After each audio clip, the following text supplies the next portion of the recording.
Hey everybody, it is the November 10th, 2018, 9:36 p.m. in the evening. I apologize for making this so late, bringing it to you so late on a Saturday night. This is episode 281. 281 of these things. We almost got a full year of them.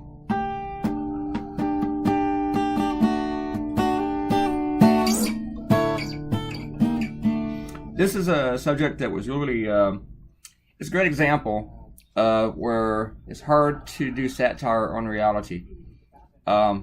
Basically, think about this. You have these people yelling and screaming about fake news, and then to prove the point against somebody who delivers the news, they share a fake video from InfoWars. And it's not just like your neighbor or your idiot sister on Facebook or her idiot husband or just somebody else that you know. It's coming from the White House. I mean, just in case I gotta remind you, in case you don't know this already, InfoWars is a conspiracy site. They publish stuff that's not true, that's never been proven, that's just made up. They had a story about gay frogs, for God's sake, okay? I mean, it's just a lot of really huge nonsense. I mean, it's so crazy that there's debate about whether or not their leader, their founder, Alex Jones, actually believes this stuff. He just might think it's good for profit. You know, they have been like knocked off of Twitter and Facebook and other social media platforms for just being so fake and hateful. It's a great place for racists to go to. Kind of like Breitbart in that way, but even Breitbart doesn't make up as much stuff as InfoWars. And Breitbart's full of shit. Don't want anybody to think I'm defending Breitbart. I had to Google baby seals. So I had a really hard time coming up with this idea because it's really hard to do satire on absurd people. Or who at least, usually you're doing stuff on normal people who do absurd things, you know? It's kind of like that's the thing about like most politicians. Most politicians, it's like a person who doesn't lie, who tells a lie every now and then. And I know that sounds redundant, right? But it's like lying is out of character, so you really point it out and stuff like that. With Trump putting out the lion is like pointing out that he has a nose, because it's there every day, and he always has it. You know, it's not unusual for him to lie, because he lies every freaking day. That's all he does. And he employs, he's made a culture of lying. Now other Republicans have decided they can just lie about anything and not worry about any consequences. And the thing is about truth is that, to me, it's very important. Facts are important. I'm in the news business. And so to me, information is very, very important. And it should be important to people who aren't in the news too. But half of our country doesn't care about that kind of stuff. They say they do, but they really don't. They're lying. Because, of course they're lying, because they don't care about the truth anymore. And that's what really annoys me whenever people in the news just follow Trump's talking points. Like I saw a cartoon today from a conservative cartoonist who works for a real newspaper, and it was against Jim Acosta. And it didn't say anything about Acosta, specifically that he said, just like he sucked. That's all it said. So it's just really taking Trump's talking points. And this guy works in the news industry.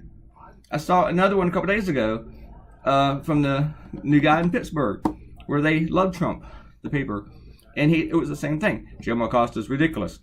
Okay, why is he ridiculous? Can you point it out? No, they can't. If you work for a newspaper, how can you like defend people who are attacking the press and you're not specific? I mean, if the press messes up, they do something bad, say what it is. Don't just say they're bad. It's the equivalent of just saying, you know, orange man bad. For liberals, you know, we can actually be specific. We can tell you what it is. Specific. I just ate spaghetti. So. All right, I'm gonna give a shout out to Ariel because she's the only one. She said that I sounded like an old man in the way I was coming from that concert the other night, like a grumpy old man, not just an old man. It's too crowded. It's too loud. My back hurts. These kids don't get off my damn lawn. They end up lip sync. No, they did not end up lip syncing. But I also told her era that I felt like an old man, but now I'm kind of okay with that. I don't really care if I'm not cool anymore. If I don't want to do the same things as the kids do. But a lot of those kids were my age too. Actually, there weren't a lot of kids at that show. If there were like nothing but 20-year-olds at that show, I would have probably left within the first song. That would have drove me nuts. No, I would say that they're all like in their 30s, 40s. Maybe. Oh yeah, there are a lot of people there in their 50s, trust me, and older than me too. I just wasn't really so much in the mood for jumping around all over the place. That's all. I'm not really a big jumper mosher. And nobody else was really doing that either except for one guy. And guess who he decided to stand next to? Me. And then he started like he's going to mosh against me, like he's pushing against me. And I just looked at him like, no, you're going to have to stop that right now. I'm not moshing with you. Alright, enough about that show. I told my housemate about my Wes Scantlin eye contact story. It's kind of a long story, so I'll tell you next time. But yeah, he was making eye contact with me, and I thought that was really weird. And that's not really happening, right? Because there was girls here. Why would he be doing that to me? And then later I figured out that he was doing it. But I'll tell you tomorrow because we're like running out of time. So, but Arrow, you're gonna have to remind me to tell you why Wes Scantlin was making eye contact with me. And I'm not trying to make it like, ooh, big deal, big eye contact with me. But it's just kind of funny. So I'll tell you the rest of it. We're almost out of time, which is great. I'm so glad I'm making these videos a lot shorter. It works out for me. And I don't even remember how I got this idea. I'm just trying to come up with something more insane.